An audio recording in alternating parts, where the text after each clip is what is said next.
Assalamualaikum warahmatullahi wabarakatuh. Kami dari D4 Kebidanan Universitas Nasional. Kali ini kami akan membahas tentang program pemerintah pendampingan ibu hamil resiko tinggi. Ibu dengan kehamilan risiko tinggi merupakan ibu hamil yang mengalami risiko atau bahaya lebih besar pada waktu kehamilan maupun persalinan dibandingkan dengan ibu hamil normal. Tanda bahaya pada kehamilan dapat diketahui berdasarkan gejala-gejala atau faktor risiko yang berasal dari ibu, janin, atau faktor lain. Faktor ibu antara lain kehamilan pada usia di atas 35 tahun atau di bawah 18 tahun. Lalu, kehamilan pertama setelah 3 tahun atau lebih dari usia pernikahan. Kehamilan kelima atau lebih. Kehamilan dengan jarak antara di atas 5 tahun atau kurang dari 2 tahun. Tinggi badan ibu kurang dari 145 cm. Dan ibu belum pernah melahirkan bayi cukup bulan dan berat normal. Kehamilan dengan penyakit hipertensi, diabetes, tiroid, jantung, paru, ginjal, TBC, dan penyakit sistemik lainnya. Kehamilan dengan keadaan tertentu mioma uteri, kista ovarium, kehamilan dengan anemia, HB kurang dari 10,5 gram persen, kehamilan dengan riwayat bedah sesar sebelumnya.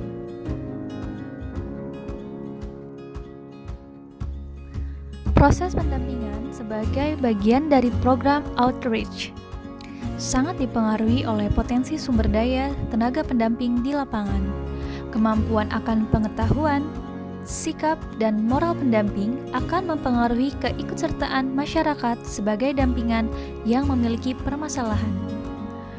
Upaya untuk meningkatkan kesehatan ibu hamil telah dilakukan. Upaya ini antara lain dilakukan dalam bentuk bidan desa memotivasi ibu hamil untuk mendatangi kelas ibu hamil pada saat pelaksanaan posyandu balita. Upaya lain, kader kesehatan desa mendatangi rumah ibu hamil agar mendatangi kelas ibu hamil.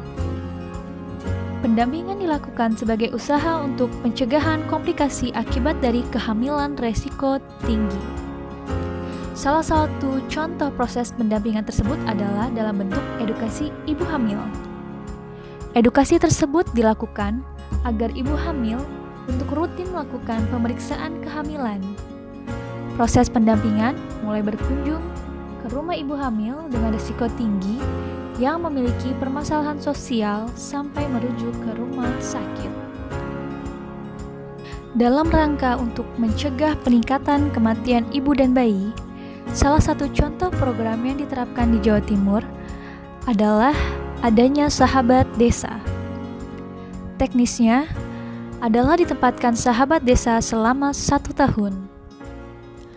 Sahabat desa merupakan seorang tenaga kesehatan masyarakat yang bertugas melaksanakan pendampingan pada ibu dengan kehamilan resiko tinggi. Pendampingan tersebut dilaksanakan pada 2 orang informan untuk memantau dan mengetahui perkembangan kehamilan, persalinan, nifas, dan neonatus. Pendampingan ini merupakan bagian dari riset aksi partisipatif Desa Sehat Berdaya yang diselenggarakan oleh Persakmi, Pemda Jawa Timur, dan Yayasan Dana Sosial Al-Falah Malang. Riset aksi partisipatif Desa Sehat Berdaya ditulis dengan pendekatan life history. Pengumpulan data dilakukan dengan cara dokumentasi, wawancara mendalam, serta pengamatan khusus untuk kelengkapan dokumen dan proses persalinan. Alat pengumpulan data yang digunakan adalah buku catatan, buku KIA, dan alat perekam. Data hasil wawancara mendalam kemudian dianalisis secara tematik. Tentunya, peran dan dukungan dari suami dan keluarga terdekat juga sangat sekali penting bagi pendampingan ibu hamil resiko tinggi, di mana supaya ibu hamil beresiko tinggi dapat menjalani kehamilannya hingga nanti proses melahirkan dengan aman dan nyaman. Baiklah, sekian presentasi dari kelompok kami. Semoga bermanfaat. Kurang lebihnya kami mohon maaf. Terima kasih dan wassalamualaikum warahmatullahi wabarakatuh.